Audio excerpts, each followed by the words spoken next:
Santo Tomás de Aquino. Suma de Teología. Tomo primero. Cuestión 41. Sobre la relación personas-actos nocionales.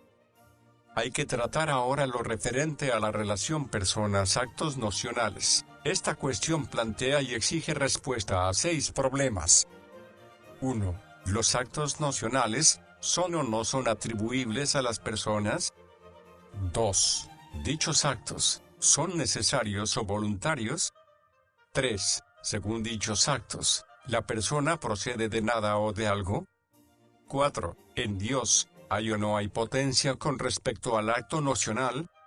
5. ¿Cuál es el significado de dicha potencia? 6. ¿Los actos nocionales pueden o no pueden terminar en muchas personas? Artículo 1. ¿Los actos nocionales son o no son atribuibles a las personas? Objeciones por las que parece que los actos nocionales no son atribuibles a las personas.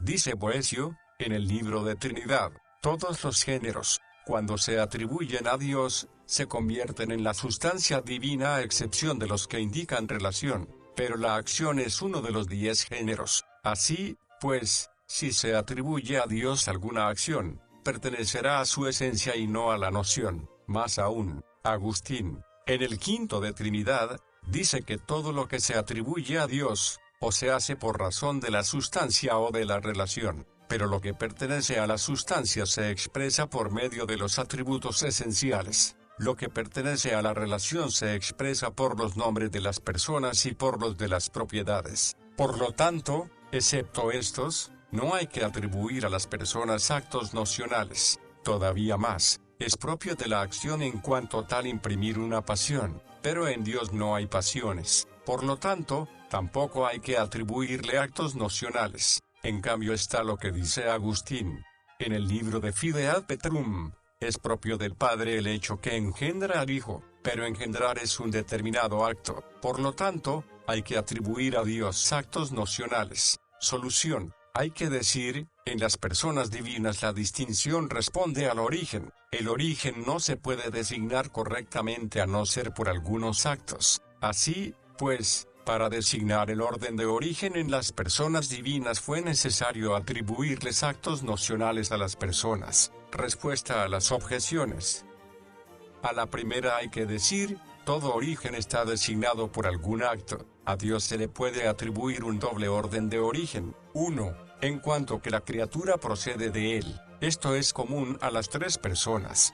De este modo las acciones que se atribuyen a Dios para designar el proceso de las criaturas en cuanto provenientes de él, pertenecen a la esencia. El otro orden de origen en Dios responde a la procesión personal. Por eso, los actos que designan este orden de origen son llamados nocionales, porque las nociones de las personas son las relaciones que guardan entre sí, como ya quedó demostrado. A la segunda hay que decir, los actos nocionales se distinguen de las relaciones solo por su modo de significación, pero en realidad son idénticas totalmente. Por eso, el maestro, en primero de Cent, dice que la generación y el nacimiento, entre otros nombres, se llaman paternidad y filiación. Para demostrarlo, hay que tener presente que lo primero por lo que se puede aventurar que una cosa procede de otra, es el movimiento, pues desde el momento en que la disposición de un ser se cambia por el movimiento, es evidente que se da alguna causa.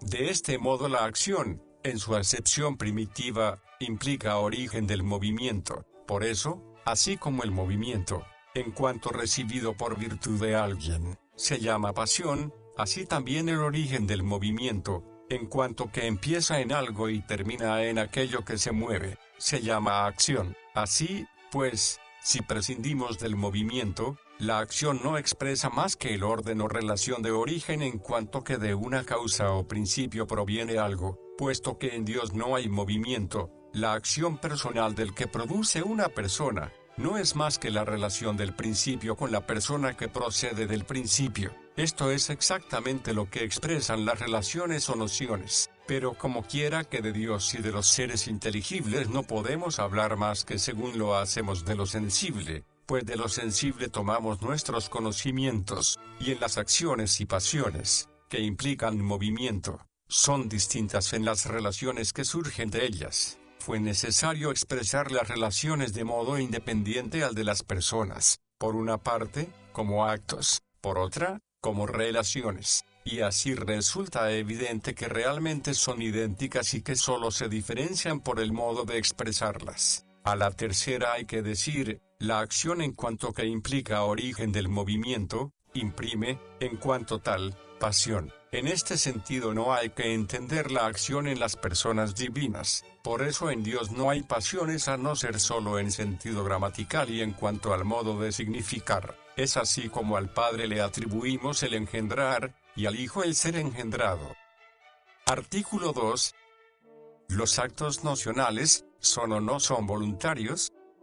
Objeciones por las que parece que los actos nocionales son voluntarios. Dice Hilario en el libro de Sínodo, el Padre no engendró al Hijo llevado por una necesidad natural. Más aún, dice el apóstol en Col 1, 18, nos trasladó al reino de su Hijo amado, pero el amor pertenece a la voluntad. Por lo tanto, el Hijo ha sido engendrado por el Padre por voluntad. Todavía más, nada hay más voluntario que el amor, pero el Espíritu Santo procede del Padre y del Hijo como amor, por lo tanto, procede voluntariamente, y también, el Hijo procede intelectualmente como palabra, pero toda palabra procede del que la dice voluntariamente, por lo tanto, el Hijo procede del Padre por voluntad, no por naturaleza. Por último, lo que no es voluntario, es necesario. Así, pues, si el Padre no engendró al Hijo por voluntad, parece deducirse que lo engendró por necesidad. Esto va contra lo expresado por Agustín en el libro Ad Orosium. En cambio está lo que dice Agustín en el mismo libro, el Padre no engendró al Hijo por voluntad ni por necesidad. Solución. Hay que decir, al decir que algo eso se hace voluntariamente, puede ser entendido de dos maneras. Una, si el ablativo tiene sentido de simple concomitancia solo. Ejemplo, yo puedo decir que soy hombre por mi voluntad, porque quiero ser hombre. En este sentido puede decirse que el Padre engendró al Hijo por voluntad, del mismo modo que es Dios por su voluntad, porque quiere ser Dios y quiere engendrar al Hijo. Otra manera es cuando el ablativo implica relación de principio. Ejemplo, el artista obra por la voluntad, porque la voluntad es el principio de la obra. En este sentido, hay que decir que Dios Padre no engendró al Hijo por voluntad, sino que por voluntad creó a la criatura. Por eso, en el libro de Sínodo, se dice, si alguien dice que el Hijo fue hecho por la voluntad de Dios como cualquiera de las criaturas, sea anatema. La razón de todo esto está en que la voluntad se distingue de la naturaleza en su modo de causar, pues la naturaleza está determinada hacia una sola cosa, y la voluntad no. Esto es así porque el efecto se asemeja a la forma del que actúa. Es evidente que algo no puede tener más que una sola forma natural,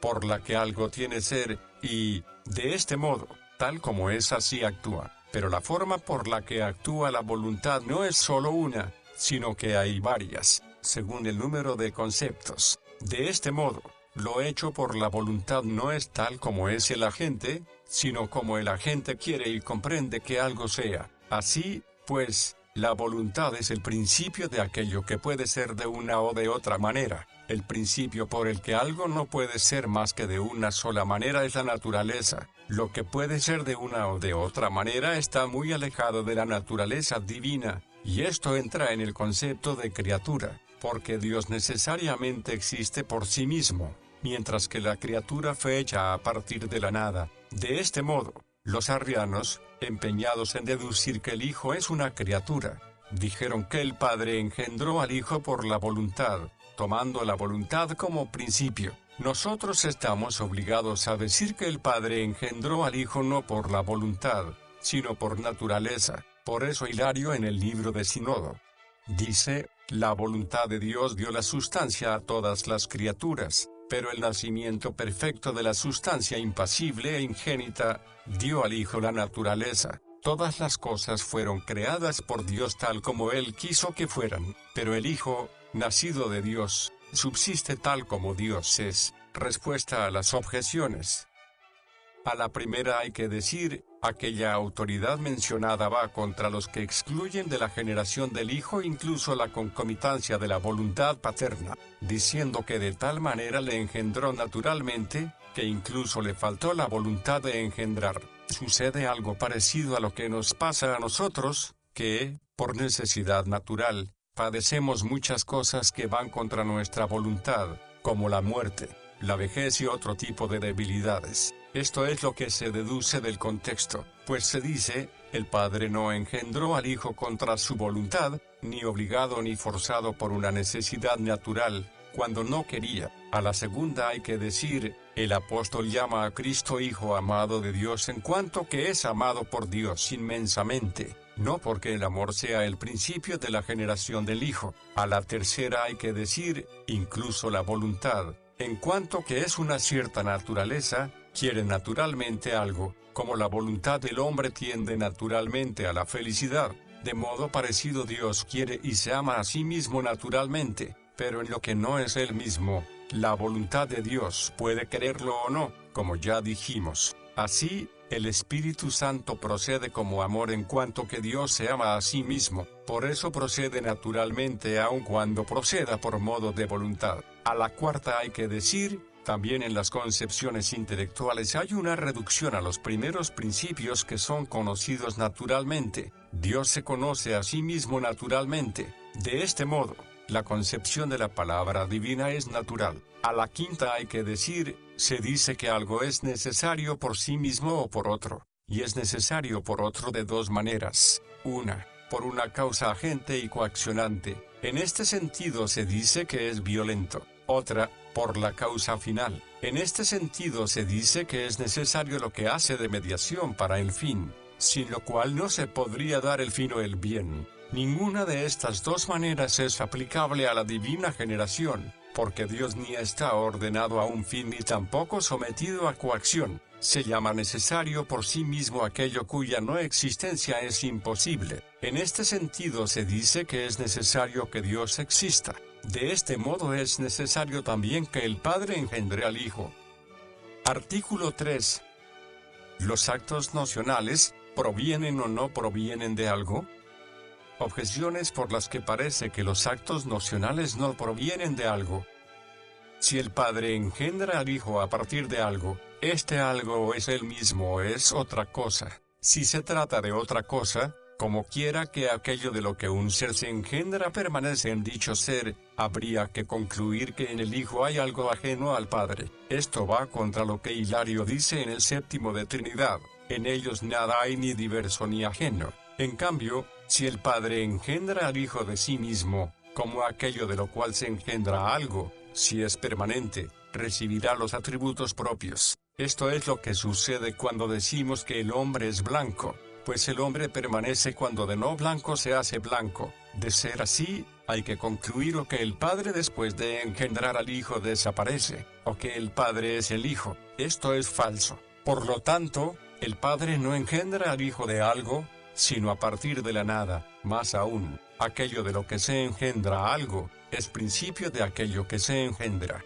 Por lo tanto, si el Padre engendra al Hijo de su esencia o de su naturaleza, hay que concluir que la esencia o la naturaleza del Padre es principio del Hijo, pero no principio material, porque la materia no se da en Dios. Por lo tanto, se trata de un principio cuasi activo, como el que engendra lo es del engendrado. Así, se concluye que la esencia engendra. Esto fue rechazado. Todavía más, Agustín dice que las tres personas no son a partir de la misma esencia, porque la esencia no es algo distinto de la persona, pero la persona del Hijo no es distinta de la esencia del Padre. Por lo tanto, el Hijo no es de la esencia del Padre. Por último, toda criatura existe a partir de la nada, pero en la Escritura el Hijo es llamado criatura. Así, en Eclesiastés 24:5 por boca de la sabiduría engendrada se dice, yo salí de la boca del Altísimo, primogénita antes de toda criatura. Y más adelante, versículo 14, por boca de la misma sabiduría se dice, desde el principio, y antes de los siglos, fui creada. Por lo tanto, el Hijo no es engendrado a partir de algo, sino a partir de la nada. De forma parecida puede objetarse con respecto al Espíritu Santo. Así, se dice en Zacarías 12:1, dijo el Señor, el que alarga los cielos y fundamenta la tierra, el que crea el espíritu del hombre dentro de él. Y en Amós 4:13, yo soy el que forma los montes y crea el espíritu. En cambio está lo que dice Agustín en el libro de Fidead Petrum. El Padre Dios engendró un Hijo igual a él de su naturaleza sin principio. Solución. Hay que decir, el Hijo no es engendrado a partir de la nada, sino de la sustancia del Padre. Ya quedó demostrado anteriormente que la paternidad, la filiación y el nacimiento son algo verdadero y propio en Dios. La diferencia entre la verdadera generación por la que alguien procede como hijo, y la fabricación, consiste en que el artista hace algo a partir de una materia exterior, como el carpintero hace un banco de madera. En cambio, el hombre engendra al Hijo de sí mismo. Así como el artista hace algo a partir de la materia, Dios lo hace a partir de la nada, como se demostrará más adelante, no porque la nada sea elemento constitutivo de la sustancia de las cosas, sino porque Dios produce toda la sustancia de algo sin presuponer cosa alguna. Así, pues, si el Hijo procediese del Padre como algo surgido de la nada, su relación con el Padre sería idéntica a la relación existente entre el artista y su obra. Es evidente que no se le podría aplicar propiamente la filiación, a no ser por una muy tenue semejanza, por todo lo cual se deduce que, si el Hijo procediese del Padre como algo que surge a partir de la nada, no sería hijo verdadero y propio. Esto va contra lo que se dice en Primera de San Juan 3:20, para que existamos en su verdadero Hijo Jesucristo. Así, pues, el verdadero Hijo de Dios no existe a partir de la nada, ni ha sido hecho, sino solo engendrado. Por otra parte, si las cosas hechas por Dios a partir de la nada son llamadas hijos de Dios, hay que entenderlo en sentido metafórico y en cuanto que tienen alguna semejanza con el Hijo verdadero. Por lo tanto, en cuanto que solo Él es el Hijo verdadero y natural de Dios, el llamado unigénito, tal como se dice en San Juan 1:18, el unigénito, que está en el seno del Padre, Él mismo nos lo ha contado. En cambio, por lo que respecta a los hijos adoptivos, llamados así por asemejarse a Él, metafóricamente es llamado primogénito, según aquello de Romanos 8:29, a los que conoció y predestinó a ser conformes con la imagen de su Hijo, para que éste sea el primogénito de muchos hermanos. Por lo tanto, hay que concluir que el Hijo de Dios ha sido engendrado de la sustancia del Padre. Sin embargo, hay que decir también que de forma distinta a como lo es el hombre, pues parte de la sustancia del hombre que engendra pasa la sustancia del engendrado, pero la naturaleza divina es indivisible. Por eso es necesario que el Padre, engendrando al Hijo, no le transmita parte de su naturaleza, sino que le comunique toda su naturaleza, permaneciendo tan solo la distinción de origen, como ya se dijo anteriormente. Respuesta a las objeciones. A la primera hay que decir, cuando se dice que el Hijo ha nacido del Padre, la preposición de expresa principio generador consustancial, no principio material. Lo que se produce de la materia, pasa al ser por transmutación de aquello de lo que se produce, pues adquiere una nueva forma. En cambio, la esencia divina no es transmutable, ni puede adquirir ninguna forma nueva. A la segunda hay que decir, cuando el maestro en primero de Cent dice que el Hijo es engendrado de la esencia del Padre, se está designando una relación de principio cuasi activo. Lo explica así: el Hijo es engendrado de la esencia del Padre, esto es, del Padre, que es la esencia. Por lo cual, Agustín en el 15 de Trinidad, dice, cuando digo del Padre, que es la esencia, es lo mismo que si dijera, más claramente, de la esencia del Padre. Pero esto no parece suficiente para aclarar el sentido de aquella frase, pues también podemos decir que la criatura es de Dios, en esencia, y, sin embargo, no podemos decir que sea de la esencia de Dios, por todo lo cual, hay que decir, para una mejor explicación, que la preposición de implica siempre consustancialidad. Por eso, no decimos que un edificio sea del constructor, porque éste no es causa consustancial, En cambio sí podemos decir que una cosa es de otra siempre que un modo, sea el que sea, signifique principio consustancial, bien principio activo, y así se dice que el Hijo es del Padre, bien principio material, y así se dice que el cuchillo es de hierro, bien principio formal, aunque esto solamente se puede aplicar a cosas cuyas formas sean subsistentes y no informen a otro. Y así se puede decir de un ángel que es de naturaleza intelectual. Este último es precisamente el modo en el que decimos que el Hijo es engendrado de la esencia del Padre, en cuanto que la esencia del Padre, comunicada por generación al Hijo, subsiste en él. A la tercera hay que decir, cuando se dice, el Hijo es engendrado de la esencia del Padre, se añade algo respecto a lo cual se puede salvar la distinción. Pero cuando se dice, las tres personas son de la esencia divina, nada hay que permita encontrar la distinción que supone tal expresión. Por lo tanto, no hay paridad. A la cuarta hay que decir, cuando se dice, la sabiduría es creada, puede ser entendido no de la sabiduría que es el Hijo de Dios, sino de la sabiduría creada que Dios concedió a las criaturas, pues se dice en Eclesiastes 1, 9 y 10, Él mismo la creó, a la sabiduría, por el Espíritu Santo y la derramó sobre todas sus obras. Por otra parte, tampoco hay inconveniente en que un mismo texto de la Escritura hable de la sabiduría engendrada y de la creada, porque la sabiduría creada es una determinada participación de la sabiduría increada.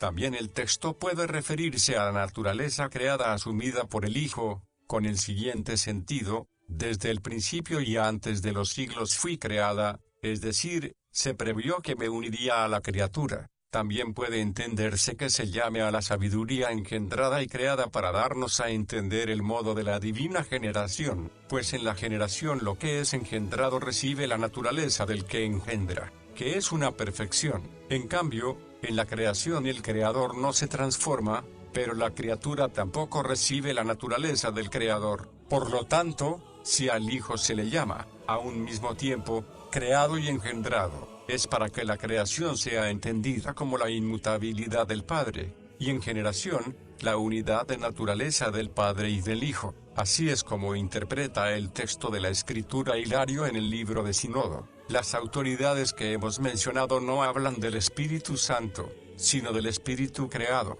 que unas veces es llamado viento, otras aire, otras aliento del hombre, otras también alma o alguna otra sustancia invisible. Artículo 4. ¿En Dios hay o no hay potencia con respecto al acto nocional? Objeciones por las que parece que en Dios no hay potencia con respecto al acto nocional. Toda potencia es activa o pasiva, pero ninguna de las dos es aplicable aquí, pues en Dios no hay potencia pasiva, como quedó demostrado anteriormente, y la potencia activa no compete a una persona con respecto a otra, puesto que las personas divinas no han sido hechas, como ya se demostró. Por lo tanto, en Dios no hay potencia con respecto al acto nocional. Más aún, la potencia está referida a lo posible, pero las personas divinas no entran en el número de lo posible, sino en el de lo necesario. Por lo tanto, con respecto a los actos nocionales, por los que proceden las divinas personas, no hay que admitir en Dios la potencia. Todavía más, el Hijo procede como palabra, que es concepción intelectual. El Espíritu Santo procede como amor, que pertenece a la voluntad. Pero tal como quedó establecido anteriormente, en Dios la potencia se refiere a sus efectos, no a su saber ni a su querer. Por lo tanto, en Dios no debe hablarse de potencia con respecto al acto nocional. En cambio está lo que dice Agustín en Contra Maximinum: si el Padre no pudo engendrar un Hijo igual a Él, ¿dónde está la omnipotencia de Dios Padre? Por lo tanto, en Dios hay potencia con respecto a los actos nocionales. Solución: hay que decir, por lo mismo que en Dios ponemos actos nocionales, es necesario que se ponga también la potencia con respecto a dichos actos, pues la potencia no significa más que principio de algún acto. Por lo tanto, si entendemos al Padre como principio de generación, y al Padre y al Hijo como principio de expiración, es necesario que atribuyamos al Padre la potencia para engendrar, y al Padre y al Hijo la potencia para expirar, porque la potencia para engendrar indica que el que engendra, pues todo el que engendra algo, por lo tanto es necesario que se ponga en todo el que engendra la potencia para engendrar, así como en el que expira la potencia para expirar. Respuesta a las objeciones.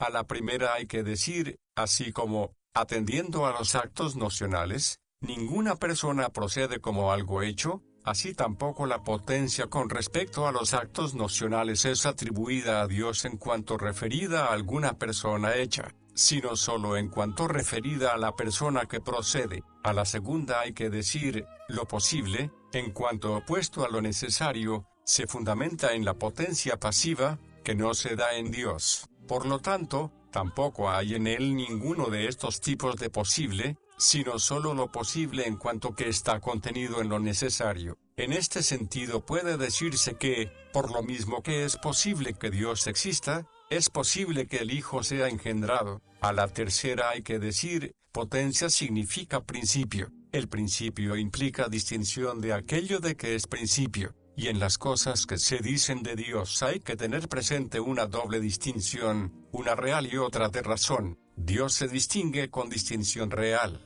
por su esencia, de las cosas, de las que es principio por creación, así como con distinción real se distingue una persona de otra cuyo principio es por vía de acto nocional. Pero en Dios la acción no se distingue de la gente más que con distinción de razón, pues, de no ser así, la acción sería un accidente en Dios. Por lo tanto, con respecto a aquellas acciones por las que las cosas proceden de Dios siendo esencial o personalmente distintas, a Dios podemos atribuirle la potencia en el sentido propio de principio. Así, atribuimos a Dios la potencia para crear, y también le podemos atribuir la de engendrar y la de expirar, pero entender y creer no son actos que indiquen procesión de algo personal o esencialmente distinto de Dios. Por lo tanto, con respecto a dichos actos, en Dios no se salva la razón de potencia, a no ser solo según nuestro modo de entender y hablar, pues en Dios concebimos entendimiento y entender, y, sin embargo, el entender de Dios es su misma esencia, que no tiene principio. Artículo 5. La potencia para engendrar, indica relación y no esencia. Objeciones por las que parece que la potencia para engendrar o expirar indica relación y no esencia. Por definición, potencia significa principio, pues se dice que la potencia activa es el principio de acción, como consta en quinto de Metafis, pero en Dios, el principio con respecto a la persona tiene sentido nocional. Por lo tanto, en Dios potencia no indica esencia, sino relación. Más aún, en Dios no hay diferencia entre poder y hacer, pero en Dios generación indica relación. Por lo tanto, esto mismo indica la potencia para engendrar. Todavía más, lo que en Dios significa la esencia, es común a las tres personas, pero la potencia para engendrar no es común a las tres personas, sino propia del Padre. Por lo tanto, no significa esencia. En cambio, así como Dios puede engendrar al Hijo, así también quiere hacerlo, pero la voluntad de engendrar indica la esencia. Por lo tanto, esto mismo significa la potencia para engendrar. Solución. Hay que decir, algunos dijeron que la potencia para engendrar en Dios significaba relación, pero esto no es posible, pues en un agente cualquiera se llama potencia aquello por lo cual obra. Todo el que produce algo por su acción, produce algo semejante a él en cuanto a la forma por la que actúa. Ejemplo, el hombre engendrado es semejante en la naturaleza humana al que engendra, pues en virtud de esta misma naturaleza el Padre puede engendrar un hombre. Por lo tanto, la potencia para engendrar, en quien engendra, es aquello en lo que el engendrado se asemeja al que engendra. El Hijo de Dios se asemeja al Padre que le engendra en la naturaleza divina. Por eso, la naturaleza divina en el Padre es la potencia para engendrar. De ahí lo que dice Hilario en Quinto de Trinidad: el nacimiento de Dios no puede por menos de tener la naturaleza de donde surgió, y esta naturaleza no es otra que el Dios subsistente, que, además, subsiste solo en Dios mismo. Así, pues, hay que decir que la potencia para engendrar significa, sobre todo, la esencia divina, como dice el maestro en primero de Cent, y no solo relación, y tampoco significa solo la naturaleza de tal manera que signifique por igual tanto la esencia como la relación, porque, aun cuando la paternidad se significa como forma del Padre, sin embargo, es una propiedad personal con respecto al Padre, como la forma individual lo es con respecto a cualquier individuo creado. En lo creado, la forma individual constituye la persona que engendra, pero no aquello por lo que el que engendra engendra. En caso contrario, Sócrates engendraría a Sócrates. Por lo tanto, por paternidad no puede ser entendido aquello por lo cual el Padre engendra, pues, de lo contrario, el Padre engendraría al Padre, sino que, aquello por lo cual el Padre engendra es la naturaleza divina, en la cual se asemeja al Hijo. Es así como el Damasceno dice que la generación es obra de la naturaleza, no porque sea ella la que engendra, sino porque es aquello por lo que el que engendra engendra. De este modo, la potencia para engendrar significa directamente la naturaleza divina, indirectamente, la relación. Respuesta a las objeciones.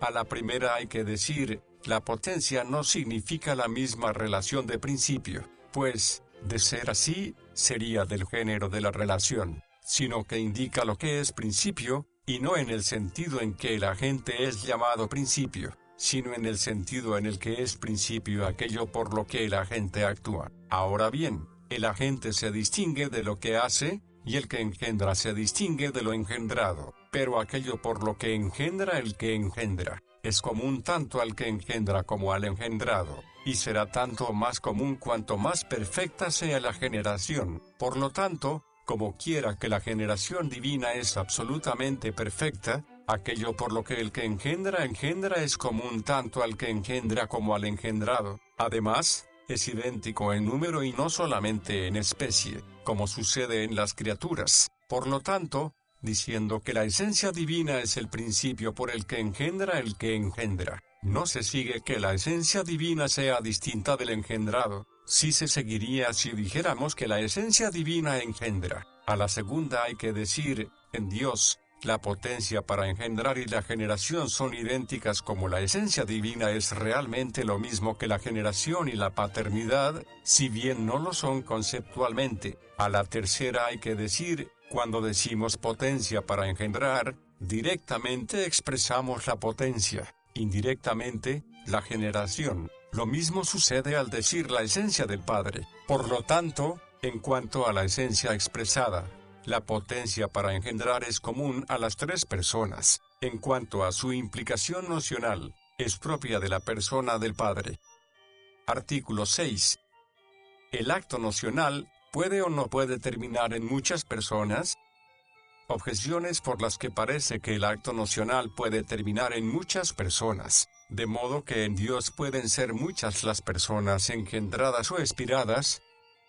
Todo el que tiene potencia para engendrar, puede engendrar, pero el Hijo tiene potencia para engendrar, por lo tanto, puede engendrar, pero no a sí mismo, por lo tanto, a otro hijo. Consecuentemente, puede haber varios hijos en Dios. Más aún, Agustín, en Contra Maximinum, dice, el Hijo no engendró al Creador, no porque no pudiera, sino porque no hacía falta. Todavía más, Dios Padre es más poderoso para engendrar que el Padre creado, pero un mismo hombre puede engendrar varios hijos. Por lo tanto, también Dios, de modo especial si se tiene presente que, habiendo engendrado un hijo, el poder del Padre para engendrar no queda disminuido. En cambio, en Dios no hay diferencia entre ser y poder. Así, pues, si en Dios pudiera haber varios hijos, habría varios hijos. Consecuentemente, habría más personas que las tres existentes. Esto es herético.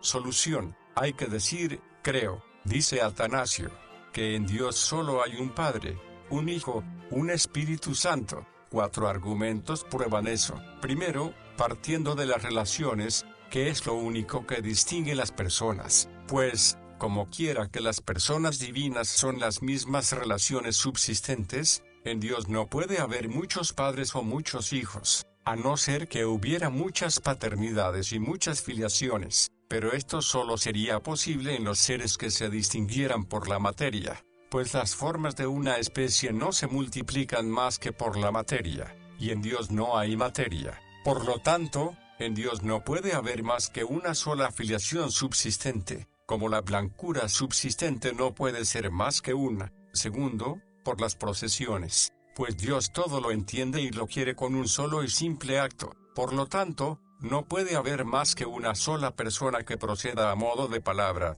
que es el Hijo, y solo otra que proceda a modo de amor, y es el Espíritu Santo. Tercero, por el modo de proceder, pues las mismas personas proceden naturalmente, como dijimos, y la naturaleza está determinada a una sola cosa. Cuarto, por la perfección de las personas divinas, pues el Hijo es perfecto porque en él está contenida toda la filiación divina y porque no hay más que un solo Hijo. Lo mismo cabe decir de las otras personas. Respuesta a las objeciones.